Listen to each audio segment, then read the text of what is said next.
यार हम लोग ना एक एक चीज है जो बड़ी तकलीफ वाली है। सफीना भी ज्वाइन कर लेगी तो एक बड़ी तकलीफ वाली चीज है।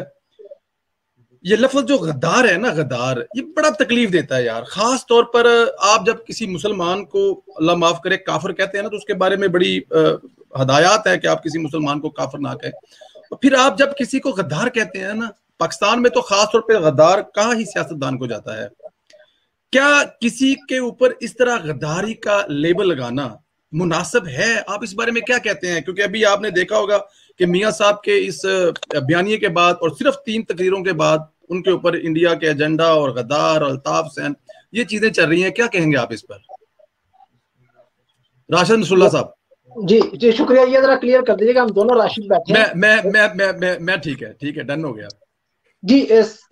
फिरोज भाई, आपका सवाल बड़ा जबरदस्त किस्म का आपने इंट्रो करवाया, और सवाल का जो आपने प्रोग्राम का आगाज है बड़े जबरदस्त सवाल से किया।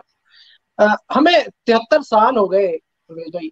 हम हमने देखा, हमारे आबाओ अजदाद ने देखा, जब से पाकिस्तान बना, हमने ये गद्दार गद्दार गद्दार ये रट कोई नई नहीं है हमारे लिए। हमने 22 वजीर आजमों को अपनी टर्में पूरी ना करते हुए घर जाते हुए देखा, और उसमें से बेशतर आपको गद्दार ही मिलेंगे। तो ये है क्यों, ये जानने की जरूरत है। क्योंकि खास पराये में मियां नवाज शरीफ की बात हो रही है, कौम देख रही है, आपके नाजरीन देख रहे हैं। फैसला करना होगा, कहीं ना कहीं ब्रेक लगानी होगी। बहुत हो चुका। आज फैसला करें कि अगर पाकिस्तान के अंदर 12,000 मेगावाट बिजली बनाने वाला गद्दार है, तो हम 22 करोड़ गद्दार हैं।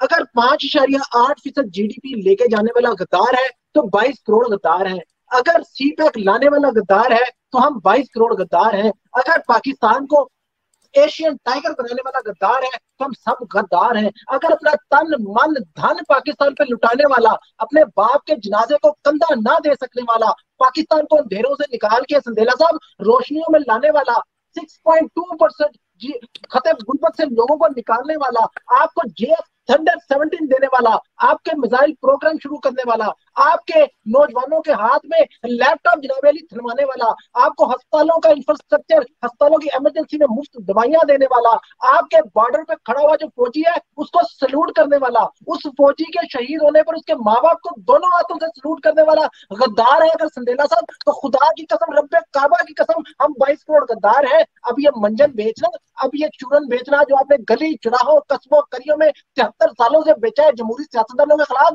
अब आपको ये बंद करना होगा, वरना हम आपसे रसीदें मांगते रहेंगे। रसीदें मांगना जमहूरी लोगों का हक है जनाब अली। हम आपसे पूछेंगे, आपने 15-20 सालों में अरबों रुपए की एम्पायर कैसे खड़ी कर ली? वो हमारा हक है, आप सरकारी मुलाजम थे। आप नहीं कह सकते हर एक को गद्दार गद्दार। तो अब ये बंद करना होगा संदेला साहब, ये कहीं ना कहीं जो है ना जी